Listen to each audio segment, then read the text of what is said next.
Problema pa rin natin hanggang ngayon ang mga naglipa ng mga online lending app na hindi naman rehistrado. Paano nga ba malalaman kung ang isang loan app ay registered or legit? Ano ang mga dapat nating malaman sa pagjujutang? Ilang taon na nating pinoproblema ang mga panghaharas at hindi makatarungang paniningil ng ating mga kajutangan ng mga abusadong online lending app. At hanggang ngayon, ginagawa pa rin nila ang kanilang kadyutahan. At hanggang ngayon, hindi pa rin sumusunod yung iba dyan.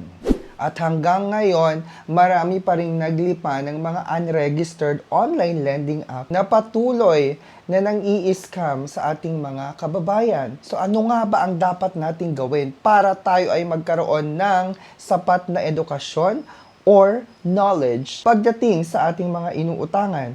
Welcome sa aking Loan Education Series by Team Marcos. Talaga naman dito, magkakaroon tayo ng sapat na idea, knowledge, at edukasyon pagdating sa ating mga ginujutangan. Unang-una, kailangan nating alamin kung rehistrado ba itong inuutangan natin sa SEC website. Sa SEC website, malalaman natin kung rehistrado po siyang online lending platform.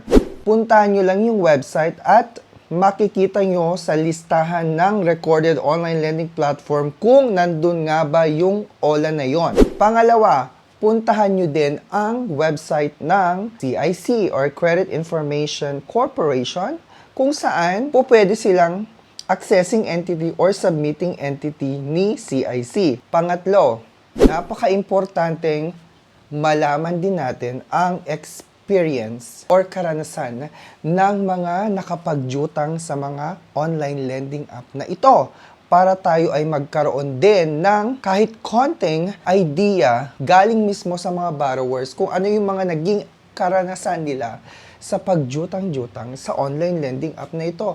Naharas ba sila noong na-overdue? Nung nagbayad sila on time, naharas pa rin ba sila? Sa pamamagitan na itong mga mimarya, malalaman natin yung mga negative feedback na galing mismo sa mga borrowers. At ito ang magsisilbing guide natin kung ipagpapatuloy natin ang pagjutang sa mga itechiwa. Pang-apat, napaka-importante ding malaman natin kung ano yung mga hinihingi nilang mga kaimpormasyonan.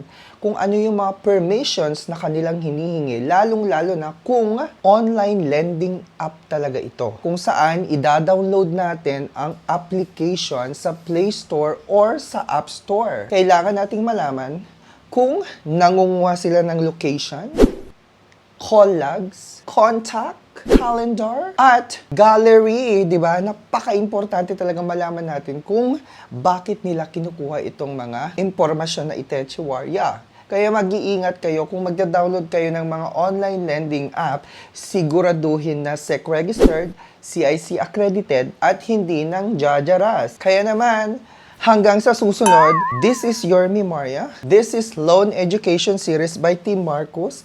Kita-kits sa susunod na video.